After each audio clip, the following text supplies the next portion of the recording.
रिजल्टखौ गनाया Bodoland university मुर्दाबाद Bodoland university मुर्दाबाद Bodoland university मुर्दाबाद We want justice আমি রিজাল্ট না মানো আমি রিজাল্ট না মানো जोङो बर' साबजेक्टआव जि बेक फैदों जों बेखौ मालाबा मानिनानै लानो हानाय नङा बेनिखायनो जोंनो रिजाल्टनि थार्ड डिभिजनखौ जोंनो नांथारगोन सोमोनांथाव बाथ्रा नाथाय जोंथ' लिरनायाव एसां इदि फरायलासिनो लिराखैमोन जों लिरदोंमोन फरायनानै इदि बेक फैथावना बिदि नङामोन मासबाद जौमा फरायसालिनिफ्रायबो जोंनि गासै 387 जन फरायसाफोरा एग्जाम होदोंमोन थार्ड सेमाव नाथाय मोजां रिजाल्टखौ जोङो मैयानि दिनाव नुनो मोनाखै गासै 87 जनल' पास जानायखौ नुनो मोनदों बड'लेण्ड इउनिभारसिटिनि भाइस चेन्सेलर मानिजाथाव सारखौ जोङो खावलायो जाहाथे जोंनि बे रिजाल्टखौ मोजाङै नायबिजिरफिननानै होयो बेयावनो आङो बर' खौरां निउस चेनेलखौ बरायना लाग्रोबाय जोङो दिनै बेयाव गसंथानायनि गुबै जाहोनानो जादों जोंहा मैया जि बड'लेण्ड इउनिभारसिटियाव रिजाल्ट होदों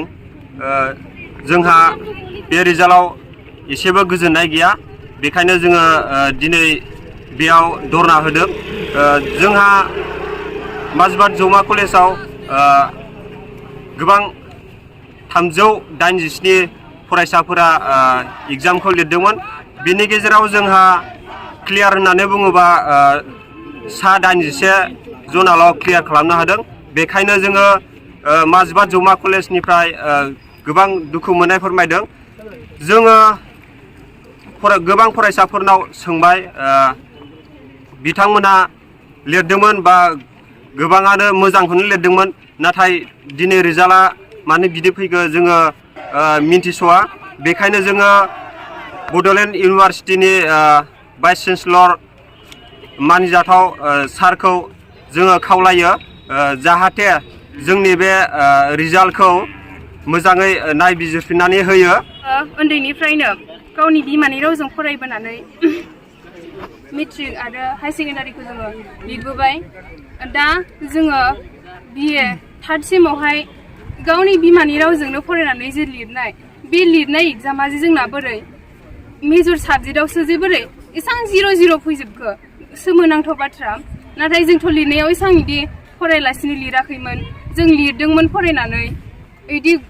बेक फैथावना बिदि नङामोन बर' साबजेक्टआव नांगौबा गुबुन साबजेक्टआव बेक फैयोबा जों मानिनानै लागौमोन नाथाय जोङो बर' साबजेक्टआव जि बेक फैदों जों बेखौ मालाबा मानिनानै लानो हानाय नङा बेनिखायनो जोंनो रिजाल्टनि थार्ड डिभिजनखौ जोंनो नांथारगोन आरो जोंनो बिजिरनानै होथारनांगोन जिथुनाखि मैयानि बड'लेण्ड इउनिभारसिटिनि आन्डाराव गासै जौमा फरायसालिफोर थानाय बेवहाय रिजाल्ट होनाय जादोंमोन थांनाय मैया नाथाय गोबां स्टुडेन्टफोरानो फेल जानायखौ नुनो मोनदों बेखायनो जोङो मासबाद जौमा फरायसालिनिफ्रायबो जोंनि गासै 387 जन फरायसाफोरा एग्जाम होदोंमोन थार्ड सेमाव नाथाय मोजां रिजाल्टखौ जोङो मैयानि दिनाव नुनो मोनाखै गासै 87 जनल' पास जानायखौ नुनो मोनदों बेखायनो जोंनो एसेबांखिनि गोबां स्टुडेन्ट एग्जाम लिरनायावनो पास जायाखै जोङो फेलनि बिबांखौ बांसिन नुनो मोनदों बेखायनो जोंनो जों बेखौनो हास्थायो जोंनो थाबैनो थार बिजिरनायखौ नांगौ जोंनो